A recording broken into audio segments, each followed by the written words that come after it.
I'm going to tell you about the Irish people who came to Tenerife in the 17th and 18th century. And the first question is, why did the Irish people come to Tenerife? The reason, in those centuries, there was a severe religious persecution of Irish Catholic by the English Anglican, especially under Cromwell. This is the first non-Catholic cemetery in Spain, and it is here in Puerto de la Cruz. And the cemetery is still in use nowadays, and it is being looked after by the Anglican Church.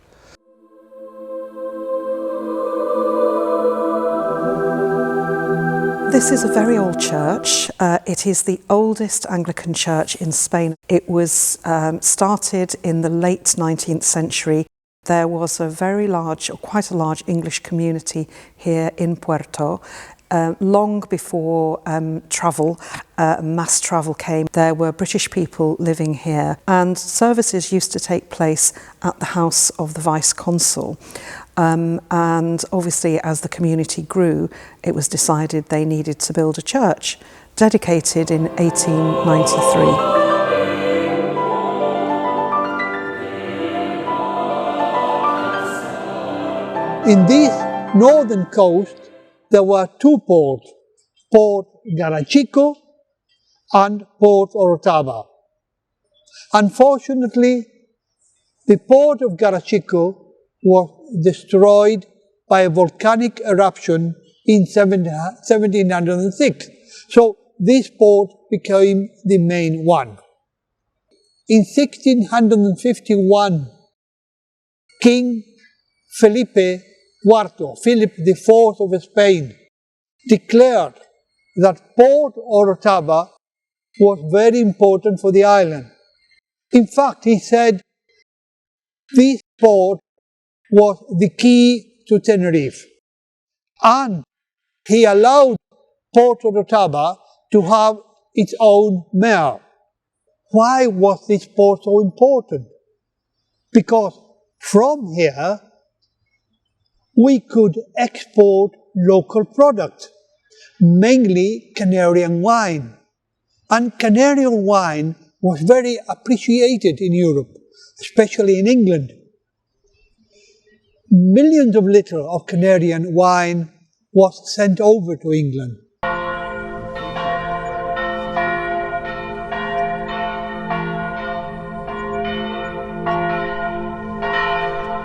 The Irish merchants who came to Port Orotava in the 17th and 18th century were in competition with the British merchants who were already established here.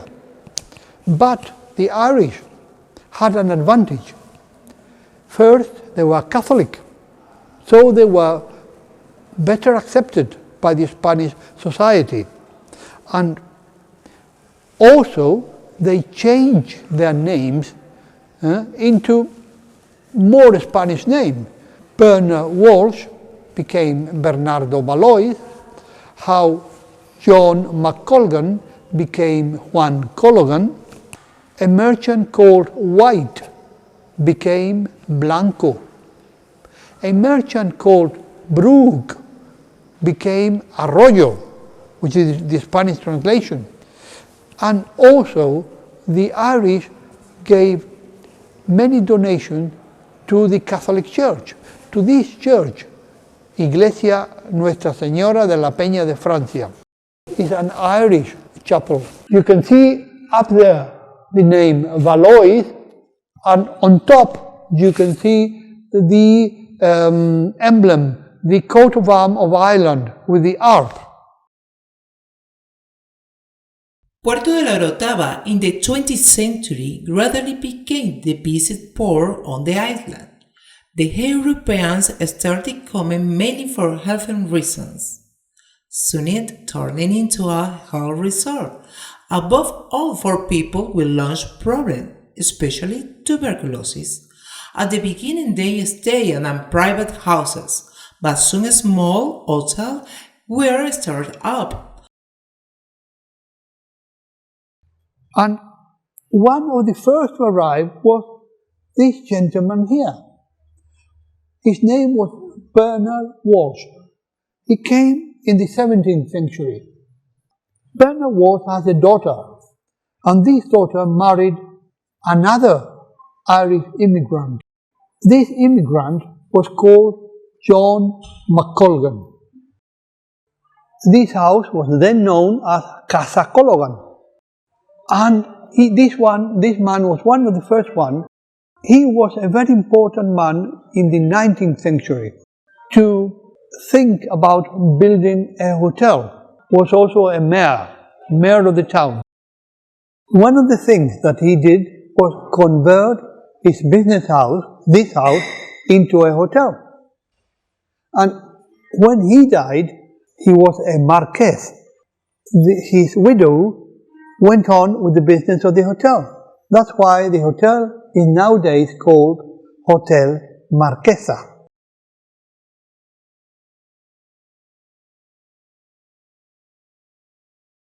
Nearly all the Irish people became very rich businessmen, and soon the local economic power was in their hands. Gradually, they obtained the political power. In fact, many of their descendants became mayors of the town. Puerto de la Cruz is the only Spanish town which had up to 9 mayors of Irish descent in the 18th and 19th centuries. This is the Irish altar or the Irish chapel in this church. And here you can see St. Patrick, the patron saint of Ireland. And on top of the chapel, the coat of arms of Ireland with the harp. But there is much more, because here we have the tombstone of the Walsh family. Let us read. Sepulchre de Bernardo Walsh, alias Valois, y de Doña Francisca Fitzgerald, alias Geraldine, su mujer, his wife, y de sus herederos, patronos de esta capilla de San Patricio, año de 1713. Getting more and more important, eventually Puerto de la Orotava became an independent municipality, adopting the official name of Puerto de la Cruz in 1812.